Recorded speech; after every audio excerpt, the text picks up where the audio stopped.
Hey guys, just after I put out my last video, they released a video themselves with some new information confirming some things we only guessed about and showing us a little more detail on things we already talked about. While looking at some footage from the video, let's speak about these things and tackle the biggest topic right at the start: merchants. Now, when we look through the camp, we get to see a lot of merchants. We get to see the luxury merchant, we get to see the mystical merchant, the village merchant, the blacksmith and the gift wrapper. We know the luxury merchant from earlier screenshots, but now we know his name. We still don't really know what he will be used for, but I think that there are two possibilities for this merchant. Either he can upgrade the quality of your item from common or rare to unique, which might be why we see the unique weapon in front of him, or we might be able to put on different skins on our weapons and armor. Now, there's nothing confirmed about what he'll do, so we gotta wait until we get more info about that. The next one is the village merchant. Now there's nothing much to say about him as we didn't get any info about him, but as his name suggests, he might be used to upgrade the camp and the merchants within the camp, but again, this is just me guessing, nothing official on him yet. Up next is the gift wrapper.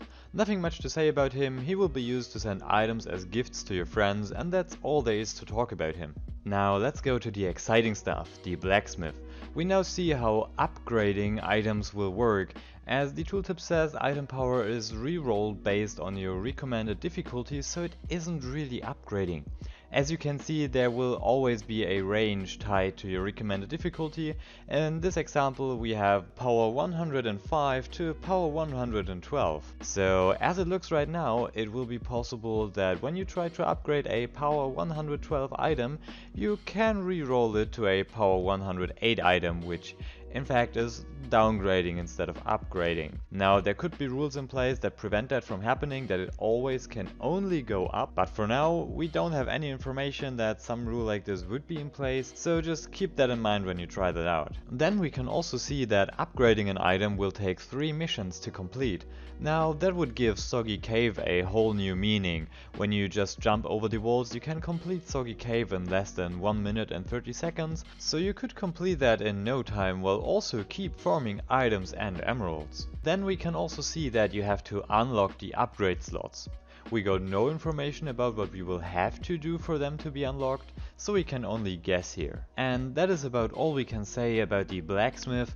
I just want to quickly mention that we can see the bee armor and the bee artifact here, so we can confirm that these are two separate things. Moving on, we have the mystery merchant, and this will be our new way of getting items. We can see that he will be able to sell us boxes with a smaller selection of items, so we don't have to always gamble from the whole range of items, and we can, for example, just gamble from armors or weapons depending on what he offers.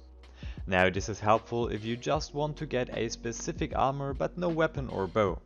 We can also see that the prices are varying depending on the type of box, and that we have to unlock these slots here as well. But again, we don't know anything about how we will have to do that. Now, once you bought all the item boxes he has to offer, you can simply restock for some emeralds. This is one of the reasons why I recommended you a while ago already to farm emeralds and don't spend them on gambling for items anymore. If you want to know how to farm emeralds very efficiently, I made a guide showing you on how you can get thousands of emeralds in a very short time, so just check it out. Now, that's all we have for merchants, and before we go on details about the daily trials, I want to quickly go over 2 or 3 things that I've noticed while watching the video that some of you might have missed. Now, if we look at the top left of that combat scene here, you can see that the player is under some blind effect, and you can also see some red crosses indicating that he missed an attack. This is a really crucial status effect for every enchantment that has to deal with chances on hit, because you won't hit your enemies. So that means that your enchantments won't trigger. This is especially crucial for things like Radiance if you rely on the healing. In the next clip we can see the player using the bee armor, and he is summoning bees even without the use of the artifact. So that means that there is a chance when you hit an enemy or when you get hit by an enemy that you will spawn the bees or something like that. You can also see that whenever the bee attacks an enemy, it will directly die afterwards, just like real life bees do. On On the next shot we see the snow armor. Now if you guys remember my video from over a month ago, I already showed you this armor saying that it will have the freezing resistance stat on it, but I wasn't sure about the other stats. Now we know it will be the damage reduction stat. Also we can see a new enchantment on the bottom. Now the icon looks like it has something to do with souls. Until now souls related enchants would only appear on armors that are souls related as well. So this is untypically. But as we don't get to see the enchantment itself, we can only guess. My guess would be that this enchantment will add the souls gathering stat to an armor that usually does not have it. Which would make sense on why it appears on a non-souls armor and would actually make sense for a lot of builds using certain non-soul armors as well. Then we have the fact that dropping into deep water would usually just bring you back to the road. On the winter DLC missions you will have to break free from the ice block first. And while we are at it, I just want to quickly mention how much I like the visuals in this area here. I like the green thin lightnings and other effects going on.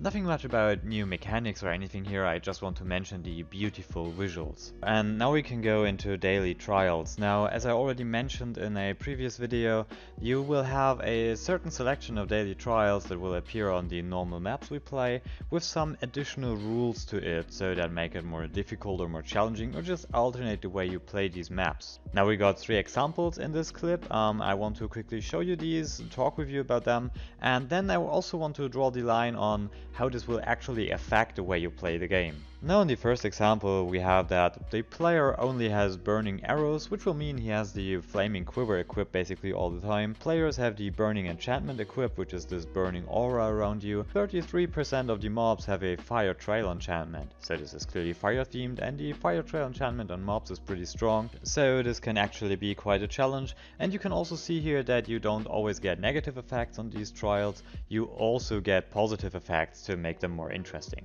On the second trial you can see that the pet count is increased to 2, so when you summon a wolf you will get 2 instead. 50% of melee mobs are replaced with husks. Now husks are slower but stronger versions of zombies from the desert maps, so that ups the challenge quite a bit. And 50% of the mobs have the poison cloud enchant, which also increases the difficulty by a bit. What is very interesting to see here is that this trial is on the creepy crypt mission, which means that we will get daily trials on secret missions as well, and not just on main maps. And on the third one we see that players collect 5 times as many souls, which is really great for any souls builds and animal conduit builds. 33% of melee mobs are replaced with chicken jockeys, doesn't really do much I guess.